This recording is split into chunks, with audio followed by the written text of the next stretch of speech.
இந்திரா காந்தியின் முன்னாள் கணவர் கே பத்மநாபனை நாடு தழுவிய நிலையில் தேடுவதற்கு போலீஸ் துறைக்கு உத்தரவு.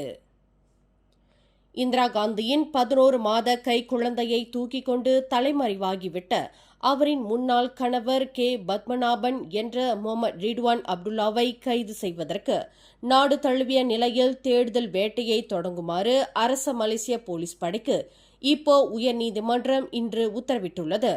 மதம் மாறிய பத்மநாபனை கிளாந்தானை இலக்காக மட்டும் கொண்டிருக்காமல் நாடு தழுவிய நிலையில் தேடுதல் வேட்டையை தொடங்கி அந்த நபரை கைது செய்து அவரிடம் உள்ள இந்திரா காந்தியின் கடைசி மகளான பிரசன்னா டிக்ஷாவை மீட்க வேண்டும் என்று உயர் நீதிமன்ற நீதிபதி நோர் ஷரிடா அவாங் உத்தரவிட்டுள்ளார். அந்த நபரை கைது செய்வதற்கு கடந்த 2018ஆம் ஆண்டு உயர் நீதிமன்றம் பிறப்பித்த உத்தரவு இன்னும் அமலில் இருக்கும் பட்சத்தில் அந்த உத்தரவை உடனடியாக அமல்படுத்துமாறு போலீஸ் துறைக்கு நீதிபதி நோர் ஷரிடா அவாங் ஆணை பிறப்பித்தார்.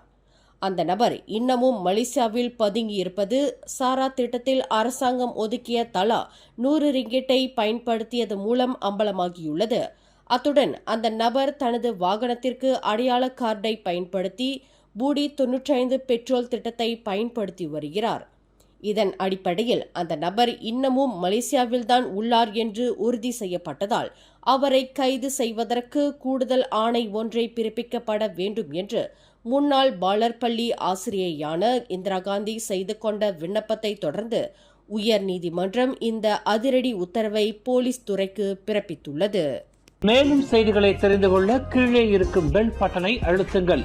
உங்கள் மகிழ்ச்சியை வெளிப்படுத்த லைக் மற்றும் ஷேர் செய்யுங்கள்.